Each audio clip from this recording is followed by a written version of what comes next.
There's a simple reason that President Trump is happy to sit down for a televised interview with Fox News' Sean Hannity. Hannity is the embodiment of everything that Donald Trump says. The rest of the media is biased, sloppy and eager to embrace untrue stories. It's just that Hannity's on Trump's team, explicitly and enthusiastically, so Trump sees Hannity's journalistic failures instead as examples of how it should be done. The result is cognitively dissonant tweets like these, back, which to Trump and Hannity don't seem dissonant at all. Trump sits down with Hannity because it allows him to say entirely egregious things, deliberate misstatements, long debunked falsehoods and incoherent arguments, with impunity.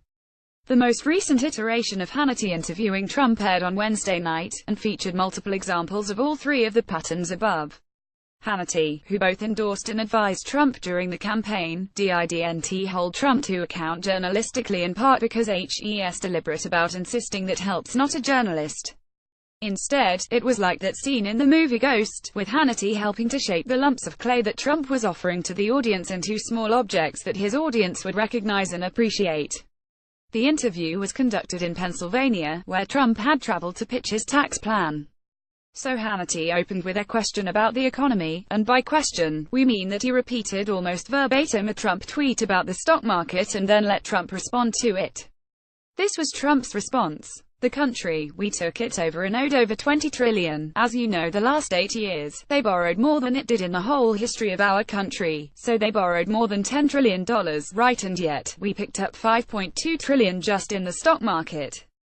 Possibly picked up the whole thing in terms of the first 9 months, in terms of value, so you could say, in one sense, we're really increasing values, and maybe in a sense we're reducing debt, but we're very honored by it, and we're very, very happy with what's happening on Wall Street.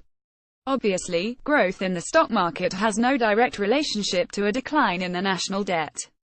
One is an increase in value for shareholders, the other is money owed by the government. Economic growth, as Trump has pointed out in the past, can help pay down the debt indirectly by increasing the amount of revenue the government earns, but that's not what Trump's saying. He's saying President Barack Obama increased debt by $10 trillion and we picked up $5 trillion on the market, and that, therefore, maybe in a sense we're reducing debt.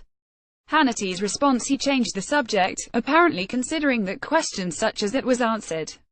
What's remarkable is that this is a disservice to Trump. An actual journalist might have pressed the president on the question, are you saying that the market increase is related to the debt? How that would have prompted clarity from Trump that would have almost certainly made his comments seem less odd. But Hannity, uninterested in pressing Trump at all, let it be. The rest of the interview continued in this pattern. Hannity would raise a subject about which Trump could say something flattering to his administration, and Trump would say that flattering thing, often relying on debunked material to do so. Here are questions Hannity asked about Trump's tax plan. There's no two accountants that can give you the same liability to the government if you give them the same information. That's how complicated the tax code is. Do you want to drop 7 brackets to 3? You said the corporate rate, which is so important. You said 20% is your max. The top 10% pays 70% of the tax bill, the bottom 50% pay 2 of the total income tax rate. There are multinational corporations that have parked trillions of dollars in countries that offer them better tax relief. You're trying to incentive those trillions to come back here with a lower repatriation rate. How low will that be, and how much do you think you can bring back into the United States? If you live in a state like New York, or Illinois, and New Jersey, or California, you won't be able to deduct your local or state income tax. In other words, if you elect politicians that want to raise taxes, you're going to pay the penalty. So that's not really true that this is a tax cut for the wealthy, as they're portraying it. What is your answer to that? You get the gist. Hannity didn't just let Trump preach to the Fox News choir. He also built the church, wrote the liturgy, and held the megaphone to Trump's lips. No questions pressing Trump on estimates that show increases for some middle-income families. No question about how repatriating corporate profits would actually help the economy. Just picking up the softball and putting it back on the tee. And this was just the section on the economy.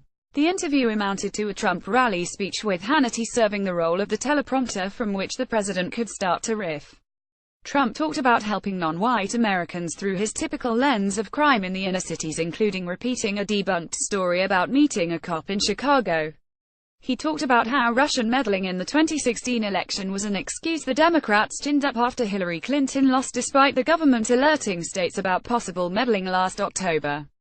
He talked about how awful the protests in the NFL were, his current hobby horse. Trump talked about how bad the Iran deal was, after Hannity raised it.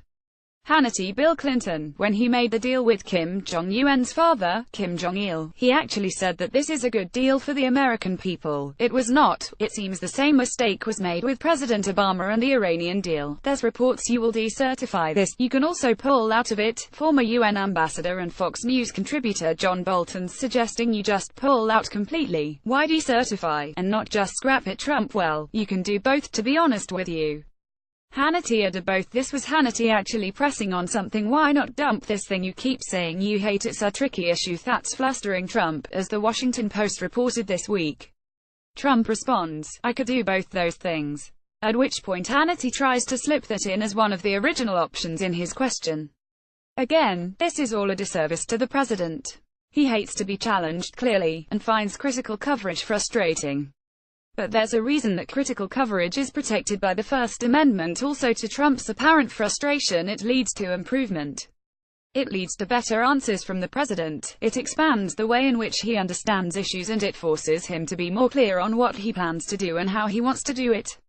That's to his benefit, as well as the country's. Instead we get this